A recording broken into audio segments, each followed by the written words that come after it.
Gamertag Radio presents E3 coverage. Hosts Danny Pena, Paris Lilly, and Peter Toledo are direct from the convention center floor.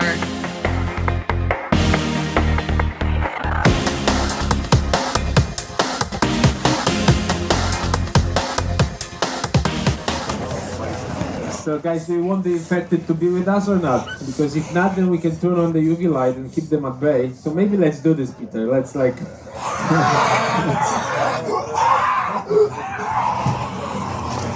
Cool, so welcome to our safe zone. We are in high humors because we had some technical problems over the last two sessions, so like it was really stressful for us, but I hope this will go well. And I'm sure this will go well. My name is Timon Smektawa. I am a lead designer at the project at Techland. At Techland, we have a team of 200 people working hard to bring you Dying Light 2.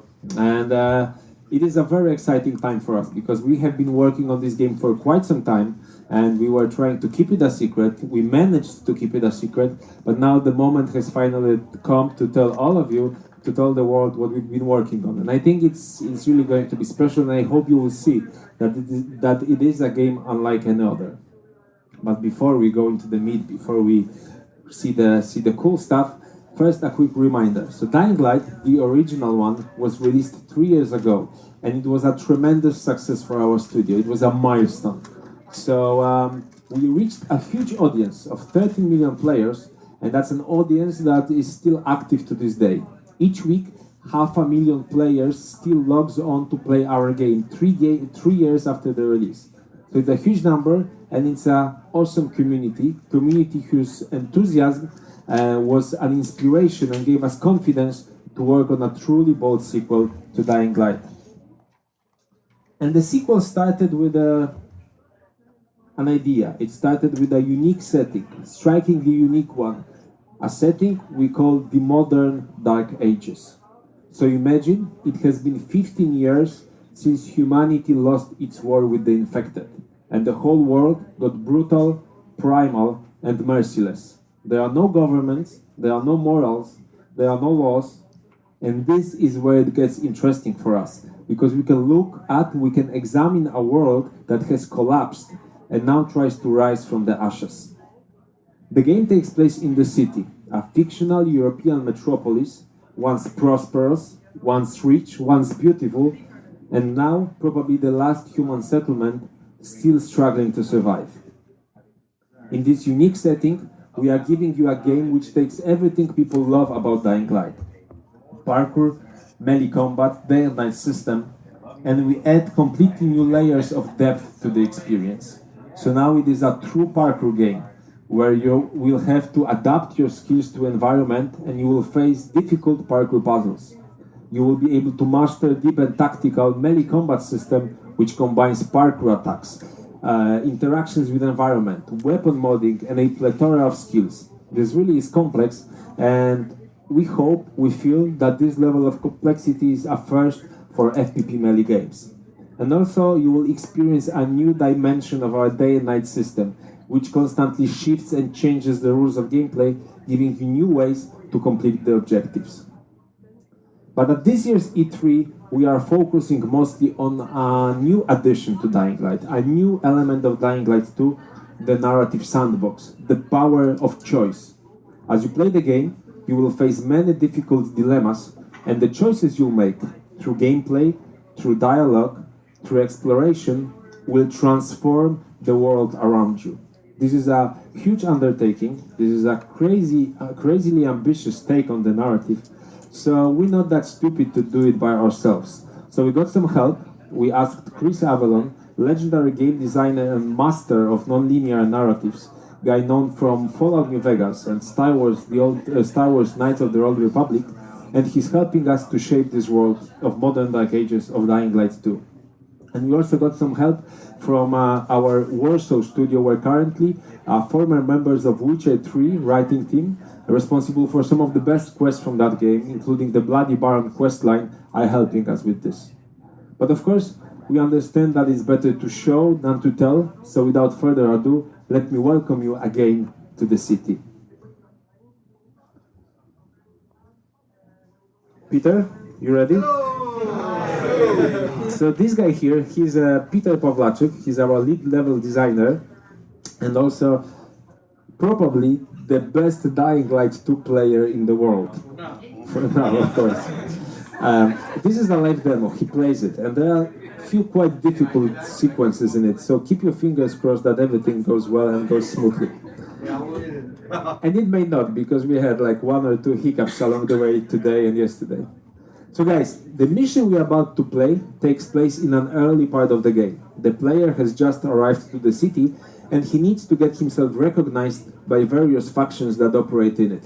And a chance to do that comes soon enough, because there are some rumors about a nearby water tower that some people are trying to get up and running again. No one knows if there is any truth to all of this, but one of the factions, the Peacekeepers, they have sent an emissary there to investigate. We happen to learn that this emissary is gone, and we see this as an opportunity. We can go there by ourselves, check out what has happened, and that will get the faction to recognize us. We can get some reputation within that faction. But first, we need to find the water tower.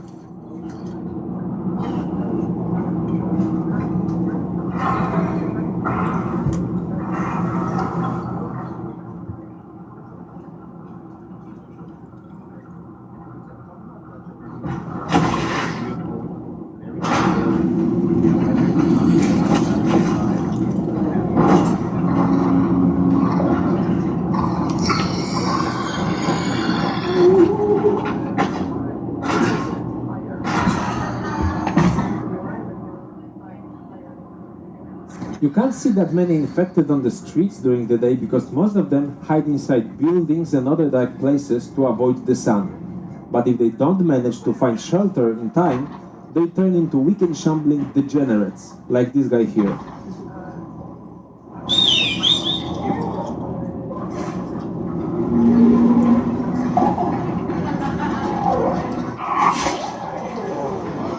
But of course, they're not really a threat to the best Dying Light 2 player in the world.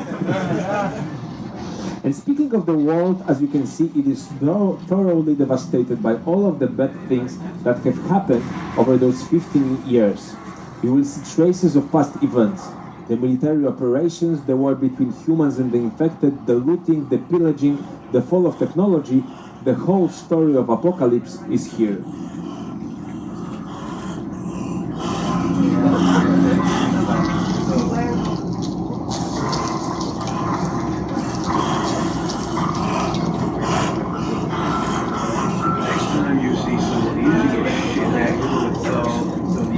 Okay, some bandits there. And as you can see, even without the infected roaming the streets, the city is still a very dangerous place. So let's try to find a different way, because there are too many of those guys.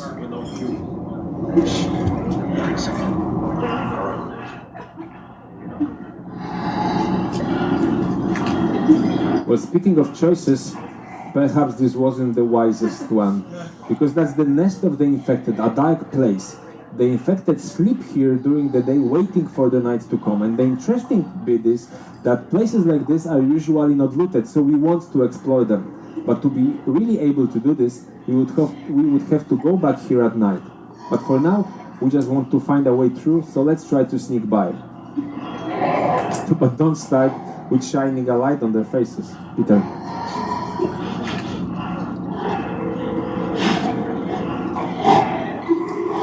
So don't get too close.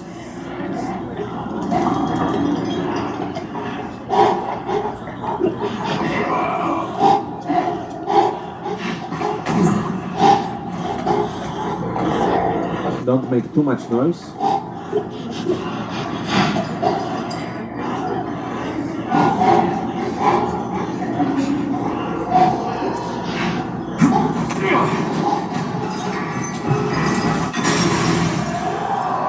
Okay, they're chasing, so yeah, cool.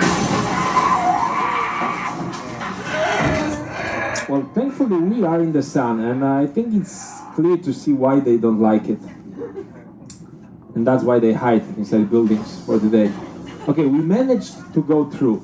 So now let's head to the rooftop and see if we can find the water tower.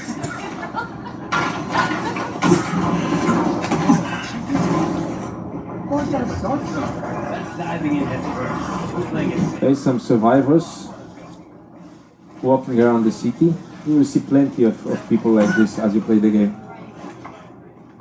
It is a living place. And the city itself is a parkour playground. You can go anywhere you want in the city, and to give you even more freedom, we have doubled the number of parkour moves.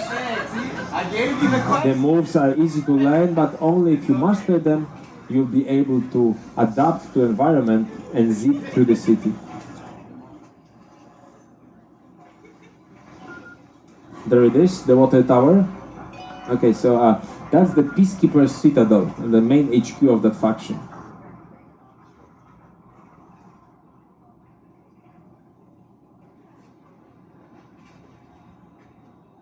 Okay, so there's a line. We can try to a rope. We can try to grab it. Follow that up with a jump, and then a knife slide.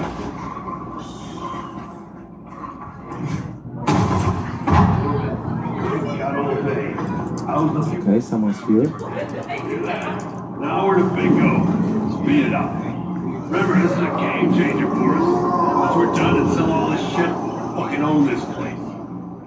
Well, this is interesting because it seems the bandits we met earlier are looting a dark place using UV lights to keep the infected at bay. They must have something valuable there, so we can wait till they bring all of it out, but then we'll have to face the whole group. But we can use the fact that some of them are inside and try to loot the looters right now.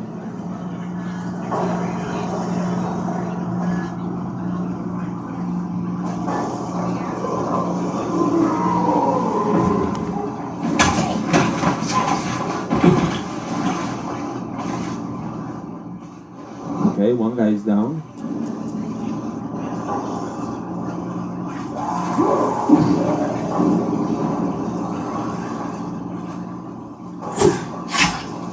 I want him dead! Kill him! Cool. Kill this fucking guy!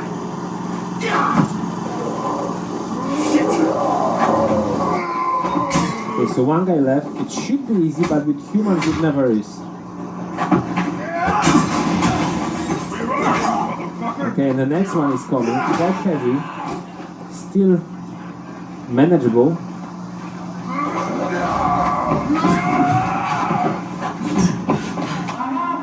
And they're blowing their horns, so we spent too much time here. It's time to escape, because they will give chase. The reinforcements will come. Please, Peter, escape. I'm trying. You use a parkour? Yep. Cool.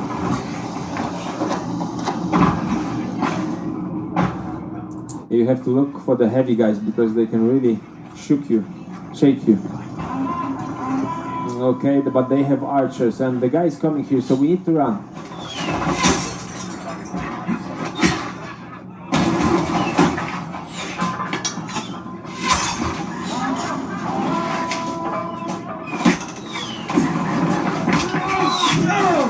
Jump.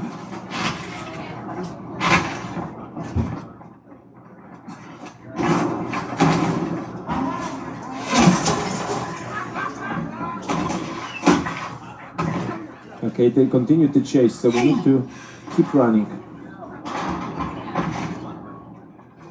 Stay focused.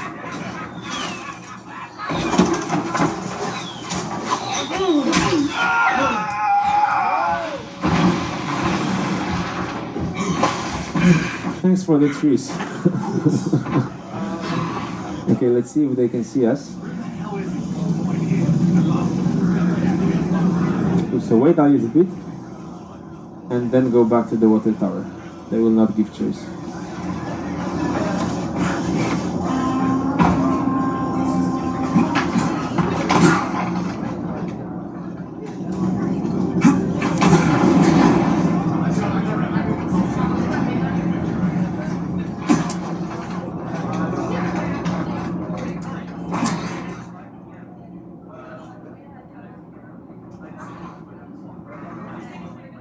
Okay, so we are inside, but of course the bottom is empty, so we need to reach the top.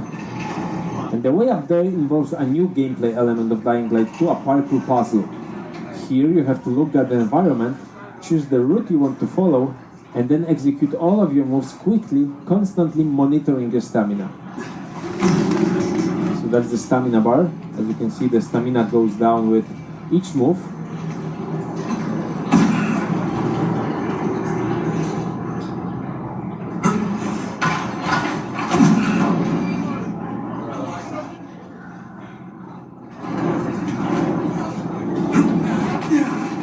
Cool, and we're good.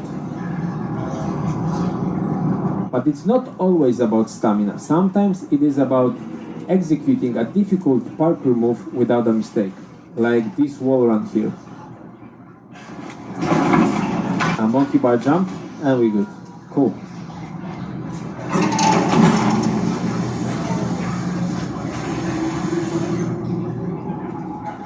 So the first floor is behind us, but we're still not there yet, so it seems we have to make that jump.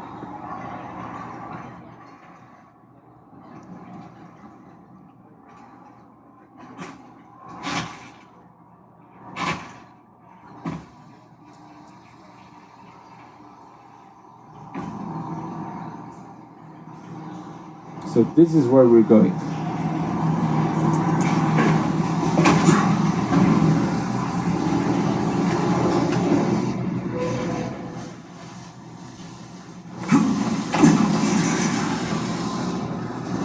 So again, a wall run, quite difficult. Then try to grab the pipe. Good. And climb up. No, it was okay, it was okay. Like, you did worse.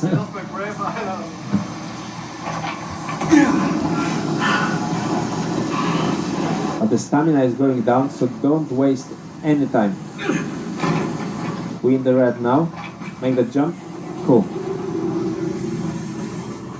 Oh, that was quite a climb. Okay, the doors are closed. This is closed as well. Like always. So let's go outside once again.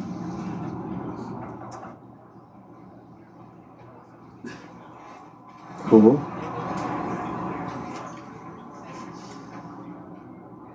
If you're afraid of heights, don't look down. And this looks like an elevator some people might be using to get to the top. So perhaps there is someone up there. Let's check it. But first we need to make that jump.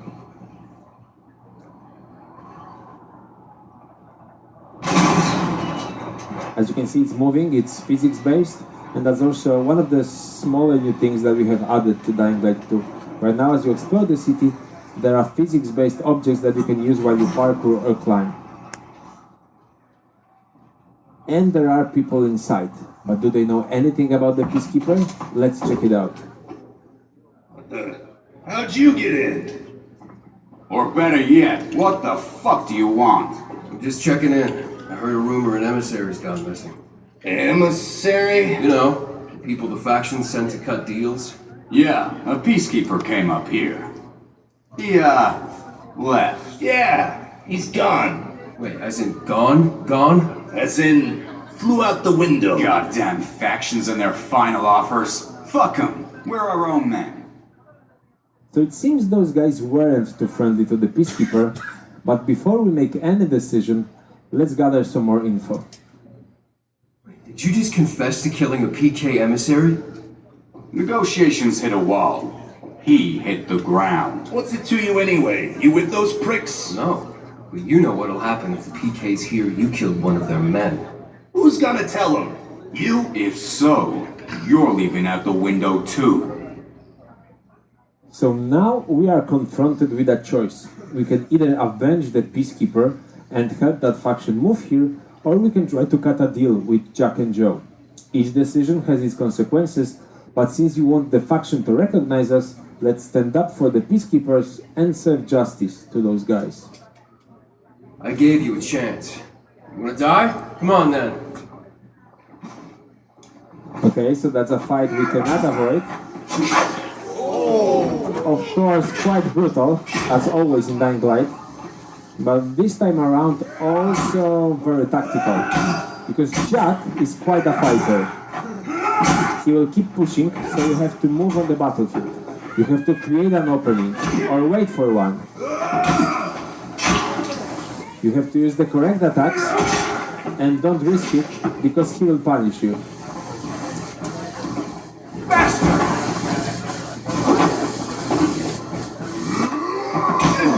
He got us. Bam, that hurt.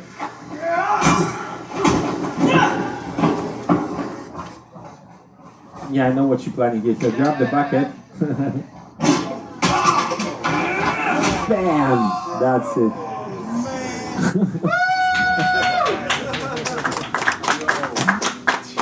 Cool. Well, you got lucky, guys. So, what was I supposed to say? Okay, yeah. So Jack is gone, and now we can tell the Peacekeepers to move here and take over the water tower. And we have earned a good look at the city, and as you can see, it is sprawling. The size of the map is about 4 times as big as all of the maps from Dying Light 1 combined. You can go to each of those places, find new quests, new locations, new people to interact with. It is a huge game, and as you'll soon see, it offers a lot of replayability. Because we made a decision, right? We decided to help the Peacekeepers take over the water tower. So let's see what kind of an impact this can have on the game world. So a few weeks later, the Peacekeepers are here.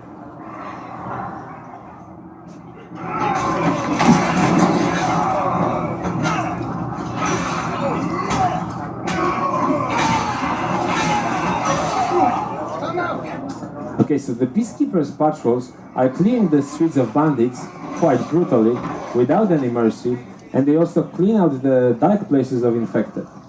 But since they move in heavy armor, they have installed a lot of their equipment here. Equipment which allows them to move through the city. But we can use it as well. Come on in. There is also a visual change. You can clearly tell the Peacekeepers rule here.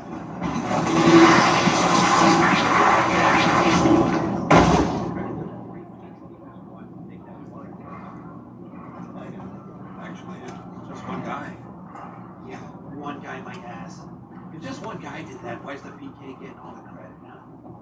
You know what they say, man's work is done. And since the water flows for free, everyone can use it, including the player who gets an additional way to heal himself while he explores the city.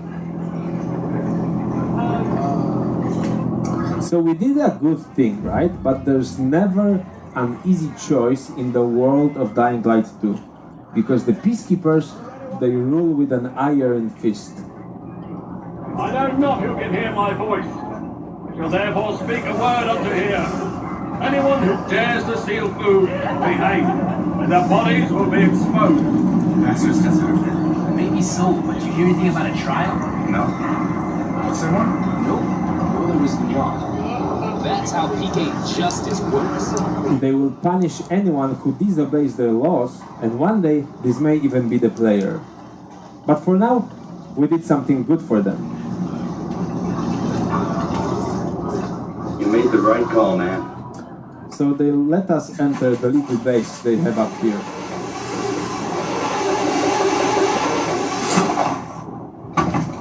And from this perspective, from the top of the water tower, you can see that the whole region is different.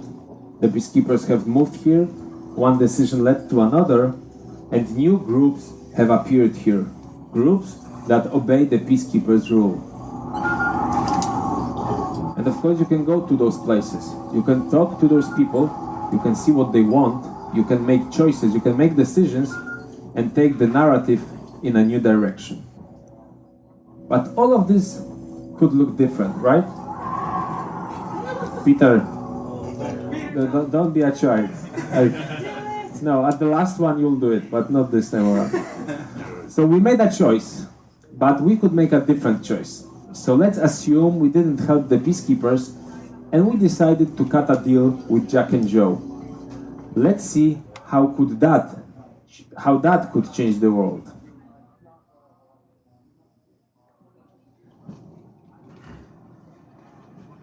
So we didn't tell Peacekeepers anything about the water tower, and we cut a deal with Jack and Joe. And a few weeks later, this is a different place.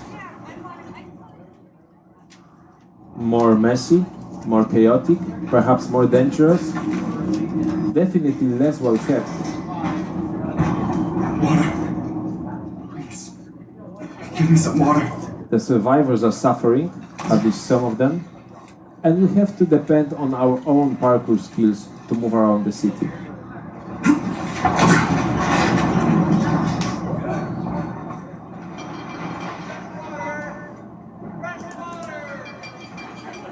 The water is being shoaled, so it's not free anymore, and we now cannot use it to heal ourselves using the fountains.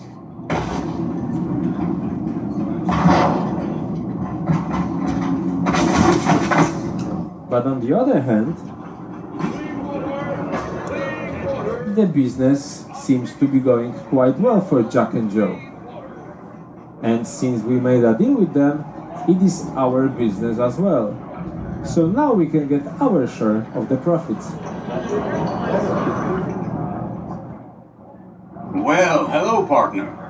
Everything flows in the right direction, huh? Here's your cut. And we can also continue to work with those guys, and who knows where that will take us.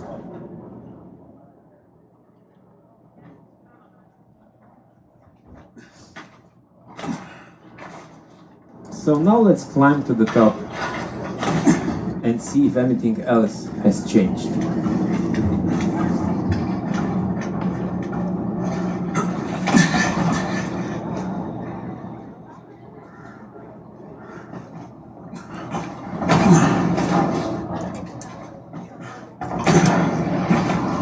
And it's not only the water tower itself, nor its vicinity that's different. The whole region has changed.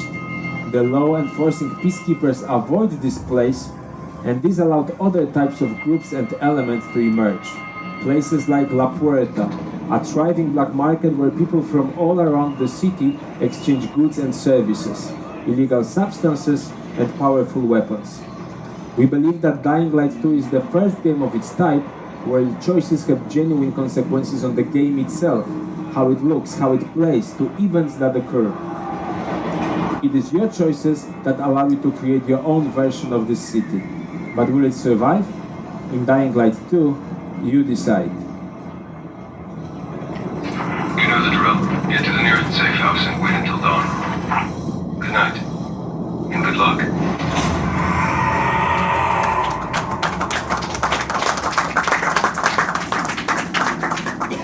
So guys, thank you for watching the E3 presentation of Dying Light 2, and we still have some time, so if you have any questions, I'll be happy to answer them. Are you making this easy for me? Any VO talent that we know? No, we're not discussing this yet. Like, we're still in the production, we still have some time to record everything, so we're not revealing this yet. Yes, you craft your own weapons, and the thing is that as basically all of the systems have been upgraded, expanded upon, or written anew, and I think the crafting system is really quite new when you compare it to the old one. So the idea for the old one was that if you looked at it, you could only add about 5 effects to your weapons. Right now it's about 50, and you can make different combinations of them.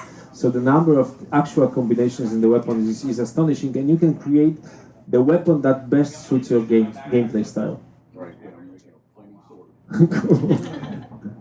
As you said, your choices have big consequences. How's the save system work? Are you able to save before those big choices? No, you make your choices and you have to live with the consequences. But of course, we invite you to replay the game and see different outcomes. And the other thing is that because of your choices, your city will look in a specific way, but your friend's city will look in a different way. He will make different choices with different outcomes. And then the game supports 4-player co-op. And when you join his game, you get to see how his city looks like. And when he joins yours, he'll see your city. So this is also a way to support co-op. Now people will like to play with others to see other versions of this world. How many hours do you expect the main campaign to be? Oh, that's the trickiest question you can give me, because to be honest, I don't know. Like I can give you some number, let's say 15.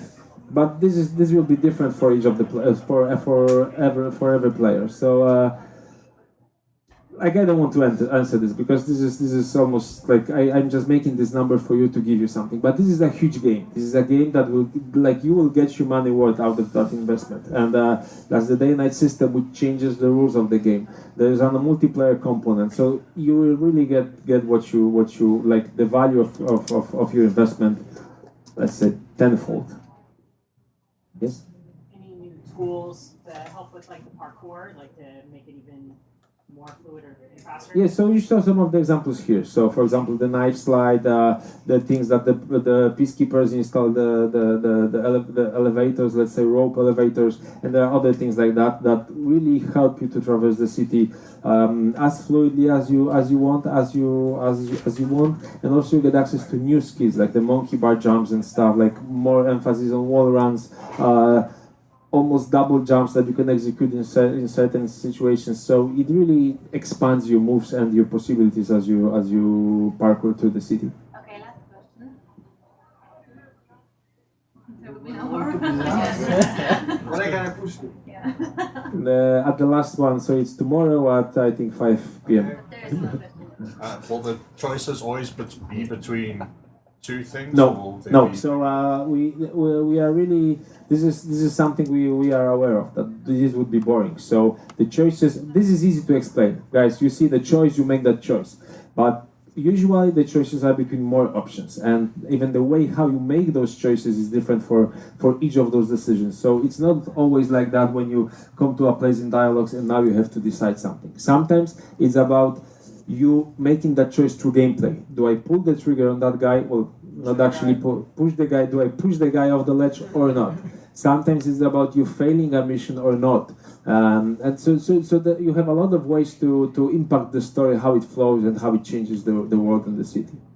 Okay, thank you for coming. Thank you so much. Send us your feedback or questions. Give us a call at 786-273-7GTR. Email us at fanmail@gamertagradio.com or leave a message on speakpipe.com/gamertagradio.